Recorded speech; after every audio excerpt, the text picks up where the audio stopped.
Seperti halnya masjid-masjid Ottoman, masjid ini memiliki halaman bagian luar dan juga halaman bagian dalam.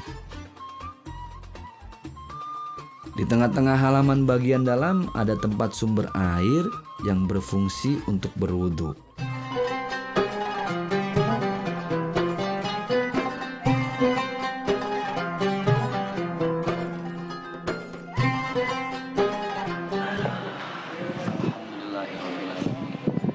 Cuaca siang hari ini lumayan terik, tapi nggak jadi adem nih.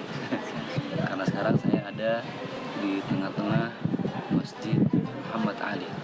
Kita lihat masjid-masjid di Mesir, terutama yang dibangun di masa Ottoman, itu di tengah-tengahnya selalu ada seperti tempat wudhu berbentuk lingkaran, kemudian dibikin dengan atap, atasnya dibikin kubah, dan atasnya juga ada ornamen-ornamen gambar gurun pasir, kemudian perkebunan dan sebagainya. Seperti inilah ciri-ciri bangunan yang didirikan pada masa kerajaan Ottoman di Turki.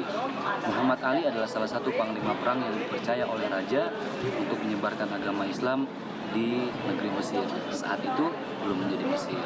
Nah, ini awalnya tempat wudhu. Kebayang nggak sih kalau dulu di zamannya ini sangat indah. Gimana nggak indah coba, dengan ornamen-ornamen yang begitu unik, yang begitu rumit, bahkan sangat detail. Tapi sekarang sudah tidak digunakan. Sayang ya. Nah, kemudian satu lagi saya lupa. Di atasnya itu dihiasi dengan tulisan-tulisan hadis dari baginda Rasulullah Sallallahu Alaihi Wasallam. Tuh ada tulisannya. Qala Sallallahu Alaihi Wasallam. Yuk kita muter lagi. Ada apa aja sih sebenarnya di dalam Masjid Muhammad Ali ini? Pasti keren-keren. Rugi kalau nggak nyimak sampai ya.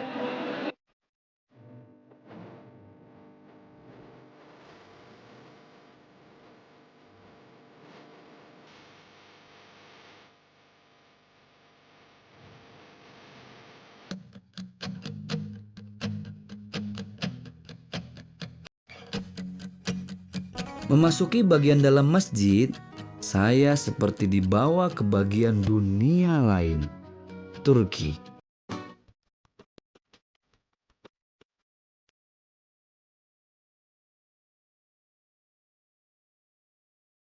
Walaupun luasnya lebih kecil daripada Blue Mosque yang ada di Istanbul, tapi lihat saja kemiripan di antara dua masjid ini.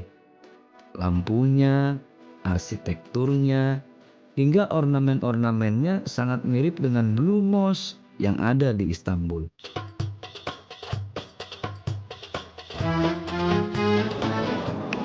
Itu kan saya bilang juga apa tadi? Ternyata Masjid Muhammad Ali ini sama persis luar dalamnya dengan Blue Mosque. Coba lihat di dalam itu. Banyak lampu-lampu. Yang tidak kalah penting bahwa kubah dari masjid ini dalamnya interiornya sangat keren banget. Keren banget, bener. Gimana Blue Mosque yang aslinya. Di depannya ada tulisan La ilaha illallah. Kemudian ada juga tulisan Muhammad. Kemudian di belakang sedikit dari kubah itu ada nama 4 khalifah. Coba kita lihat. Abu Bakar. Kemudian ada nama Umar bin Khattab. Kemudian ada nama Utsman bin Affan dan ada nama Ali bin Abi Thalib. Itu 4 nama khalifah dicantumkan di dalam kubah. Aduh, pokoknya masjid ini sangat mewakili aspirasi masyarakat muslim di zamannya tentunya. Dan itu semua lewat sentuhan tangan dari seorang Muhammad Ali.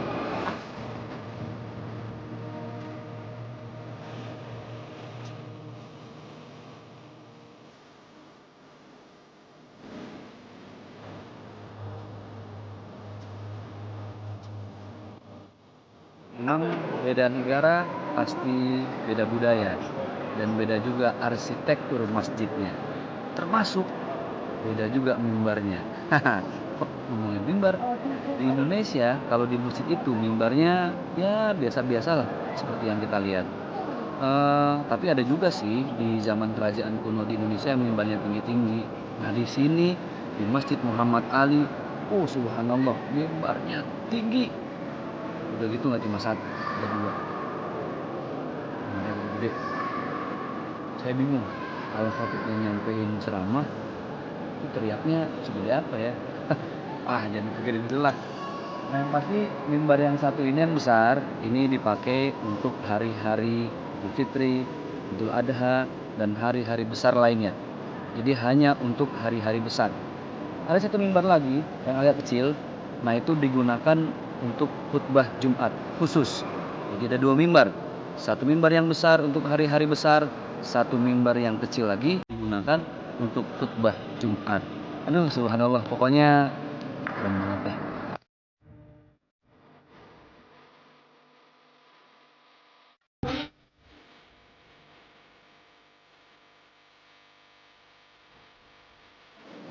Sedikit penasaran bang, kalau dari tadi saya nyebutin nama Muhammad Ali, sebenarnya yang mana sih yang namanya Raja Muhammad Ali itu? Inilah makam dari seorang Muhammad Ali. Alhamdulillah beliau dimakamkan di dalam masjid yang beliau bangun. Mudah-mudahan beliau juga dibangunkan oleh Allah sebuah istana yang begitu indah di surga sana. Sekarang kita berdoa untuk beliau, mudah-mudahan segala amal baik beliau diterima oleh Allah Subhanahu wa Ta'ala.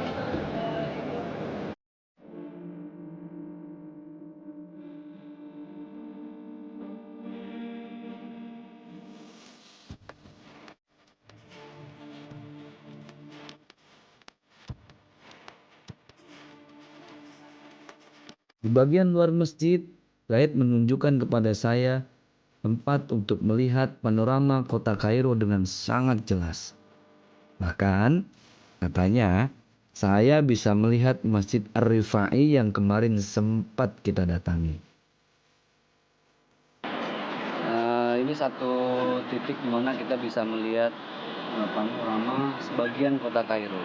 Nah, di depan ini, kan ini, dan Maidan Salahuddin. Maidan Salahuddin. Nah, di depan ini ada namanya Maidan Salahuddin atau lapangan Salahuddin. Yang sebelah kanan yang besar itu Masjid Rifai, kemudian yang sebelah kiri itu Masjid Sultan Hasan. Jadi subhanallah, nama Kairo itu nama dengan bahasa Arab adalah Al-Qahirah. Al-Qahirah mana ya anak nasi?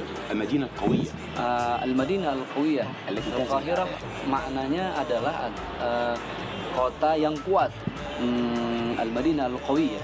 قوية Kota yang sangat kuat sehingga dia mampu menaklukkan kerajaan-kerajaan sebelum dinamakan dengan nama Qahirah. Itu subhanallah informasi yang sangat penting. Ahram منظور من هنا ولا؟ الأهرام ممكن منظر الأهرام يبقى سهل إن احنا نشوفه من هنا، ولكن النهارده لأن طبعا الجو مش صافي بالشكل الكافي، فهي الأهرامات في الاتجاه دوت كده بالتحديد، لأن ده اتجاه مدينة الجيزة اللي فيها الأهرامات أهرامات الجيزة. Dari titik ini subhanallah kita juga bisa melihat Giza sebenarnya, tapi karena pandangannya lagi nggak bersih, lagi berdebu, maka ahram atau piramid nggak kelihatan dari sini. Mungkin kelihatan agak samar-samar. Strengthen me, guide me through my Jadi sebelumnya Qal'ah atau benteng Salahuddin ini berdiri sendiri, tapi seiring dengan zaman akhirnya banyak bangunan-bangunan yang berdiri yang menghiasi seputar Qal'ah atau benteng ini. Subhanallah. Kalim tadi bang. أكيد يا حبيبي. Mantap pokoknya, Mesir keren. Jadi kalau yang belum pernah ke Mesir, ke Kairo, harus ke Mesir biar juga mengikuti kilas para nabi kita. As-salatu wassalam, as-salatu wassalam, as-salatu